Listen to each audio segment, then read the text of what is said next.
Саламатсыздарбы. Бул финансылык сабаттуулук жөнүндө программа. Интернет ресурстарды колдонууда этият болуңуз. Бүгүнкү күндө бул жөн гана социалдык тармактардагы активдүүлүк эмес, ошондой эле онлайн банкинг, электрондук капчыктар жана башкалар сыяктуу ар кандай финансылык инструменттер, жеке маалыматтар товардын бир түрү болуп калат.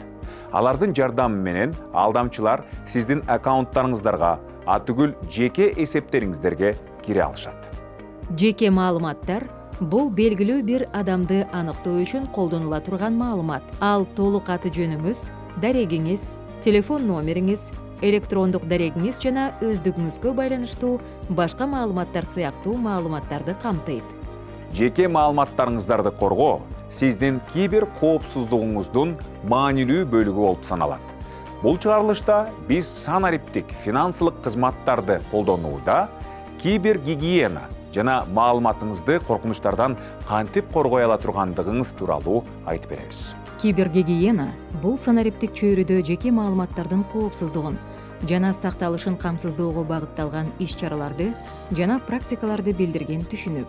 Ал адамдарга түзмөктөрүн, маалыматын жана онлайн иш-аракеттерин кибер коркунучтардан коргоого жардам берген алдын алуу чараларынын иш жана сунуштарынын комплексин камтыйт. Учурда эң актуалдуу маселе бул кибер кылмыштуулук. Ал күч алууда. Жеке менчик корпорацияларда маалыматтык системаларды коргоо технологиялары жыл сайын жаңыланып турат.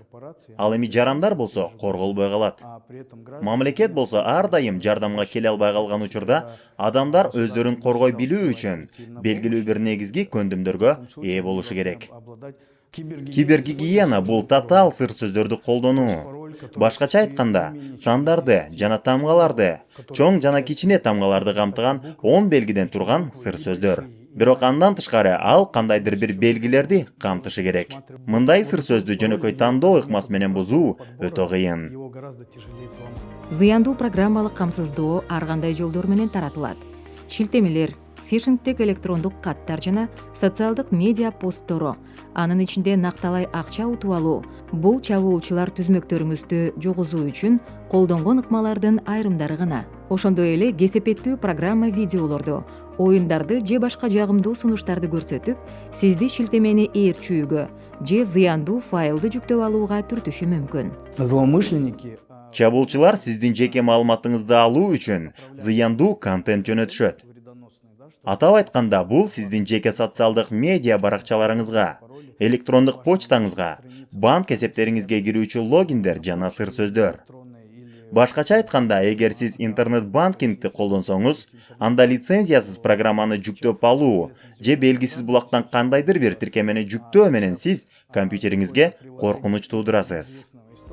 Өзүңүздү коргоо үчүн электрондук каттарда шектүү шилтемелерди же тиркемелерди ачпаңыз. Антивирустук программаны орнотуп, аны дайыма жаңыртыңыз. Ишенимсиз булактардан файлдарды же программаларды жүктөөдө этият болуңуз. Акча, сыйлыктар же арзандатууларды убада кылган жарнамаларды баспаңыз. Эң кеңири тараган шулуундардын бири фишинг. Алдамчылар банктан же башка каржы институттарынан деп жасалма электрондук каттарды жөнөтүшөт. Адатта электрондук почта же мессенджер билдирүүсүндө кылмышкерлер сизден картанын номери, картанын жарактуулук мөөнөтү жана CVV коду сыяктуу жеке маалыматтарды берүүнү сурашат. Алар расмий логотиптерди жана электрондук каттардын үлгүлөрүн көчүрүү сыяктуу ишенимдүү көрүнүү үчүн ар кандай амалдарды колдонушу мүмкүн. Фишинг бул кибер чабуул. Бул сиздин компьютериңизге же уюлдук телефонуңузга атайын ыкмаларды колдонуу менен кол салуу. Шылуундар атайын техникаларды колдонуп, акчаңызды алдап алууга аракет жасашат. Бул механизмди дүйнө жүзү боюнча шылуундар колдонушат, хакерлер деп аташат. Бирок бардык кибер чабуулдардын 40% фишингден келип чыккандыгы тууралуу статистика бар. Бул чынында социалдык инженерия деп аталат. Башкача айтканда, психологиялык ыкмаларды жана технологиянын жардамы менен шылуундар сиздин жана башка көптөгөн адамдардын банк карталарын же жеке маалыматтарын алууга умтулушат. Айрыкча улгайган адамдар алсыз болот. Чабуулчулар тынчсыздануу, шашылыш же муктаждык сезимин жаратуу үчүн ар кандай тактикаларды колдонушат. Мындай чалууларды кабыл алууда жөнөкөй эрежелерди сактоо керек. Биринчиден, банк кызматкерлери эч качан сизден телефон аркылуу же мессенджер билдирүү аркылуу маалыматтарды берүүнү сурашпайт. Экинчиден, эгер сизге ушундай билдирүү же чалуу келсе, банкка кайрылууңуз зарыл. Чалуу болгон номерге кайра чалбаңыз. Банктын же каржы мекеменин расмий сайтында көрсөтүлгөн номерди териңиз. Эгер жакын адамыңызга жардам берүү же куткаруу үчүн сизден эсепке же картага акча которууну суранса, анда бул адам менен түз байланышып, эмне болгонун тактаңыз. Эгерде сизге кандайдыр бир электрондук каттар келсе, сиз байге утуп алдыңыз же жеңүүчү болуп чыктыңыз деген. Бирок байгени алыш үчүн сиз шилтеме аркылуу өтүшүңүз зарыл десе, мындай ишти жасоого болбойт.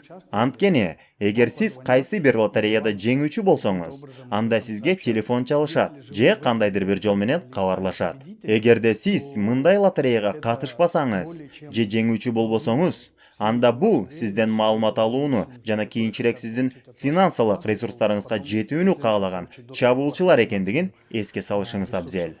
Балдар жана өспүрүмдөр дагы бир аялуу катмардагы колдонуучулар тобу болуп саналат. Алардын көбүндө онлайн коопсуздук тармагы боюнча зарыл болгон билимге жана көндүмгө ээ эмес. Ошондуктан аларды акысыз колдонмолор же бонустар менен тартуу оңой. Алар көбүнчө колдонмолорду жүктөп алып, ишенимсиз булактардан алынган шилтемелерди ээрчишет. Тажрыйба көрсөткөндөй, балдар ата-энелерин телефондорун абдан активдүү колдоно баштады. Анткени ата-энелер дайыма эле 3-4-5 жаштагы балдарына телефон сатып беришпейт. Ушундан улам алар ата-энелеринин телефондорун колдонушат. Бул эмнеге алып келиши мүмкүн? Кокустан балдар керексиз маалыматты таптакыр чочун адамдарга жөнөтө алышат. Акыркы мисалыбызда биздин агенттикке баласы СМС аркылуу келген маалыматты чабуулчуларга берген билдирген жаран кайрылган. Чабуулчу телефон чалып, СМС менен келген сандарды атоонун сураган. Натыйжада бул жарандын электрондук капчыгынан абдан чоң суммадагы акча алынган. Белгилүү болгондой, акыркы учурларда балдар телефондо көп ойношот. Оюндардын ичинде да жеке маалыматтарды, үй бүлөсү жашаган жери тууралуу жөнүндө да сурашат. Мисалы, бала кээде анын оюнун өнөктөштөрү сураган маалыматты же банк картасынын чоо жайын берүү мүмкүн эмес экенин түшүнө бербейт. Азыркы учурда банк картасынын чоо жайын сураган мисалдар да бар. Мындай учурда ата-энелер банк эсебиндеги бардык акчаларын жоготушу мүмкүн. Смартфонуңузга орнотулган тиркемелерди башкарыңыз. Алардын эмнеге кирүү мүмкүнчүлүгүн көзөмөлдөңүз. Мисалы, камера, жайгашкан жер, байланыштар жана сүрөттөр. Смартфонуңуз бейтааныш адамдардын колуна түшүп калбасын текшериңиз. Туура эмес колдордо кулпусу ачылган смартфон тобокелдиктерди бир топ жогорулатат. Төлөмдөрдү жана акча транзакцияларын жүргүзүүдө узун жана күчтүү сыр сөздөрдү, биометрикалык жана эки факторлуу аутентификацияны колдонуңуз. Бейтааныш адамдарга керексиз маалыматтарды бербеңиз, айрыкча онлайн. Алдамчылар алынган маалыматты киберчабуулдар үчүн колдоно алышат. Балаңыздын онлайн сатып алууларын көзөмөлдөңүз. Интернеттин, смартфондордун жана электрондук финансылык кызматтардын ыңгайлуулугу менен бирге, эгерде сиз биздин чыгарылышта сөз кылган жөнөкөй эрежелерди сактабасаңыз, алар коопсуздукка жана финансылык ресурстарга коркунуч жаратышы мүмкүн. Кибергигиена санариптик дүйнөдө коопсуз болуунун олуттуу бөлүгү экенин эстен чыгарбоо маанилүү. Жеке өздүгүбүздү, аппараттарыбызды жана каражаттарыбызды коргоо үчүн сактык чараларын көрүшүбүз керек.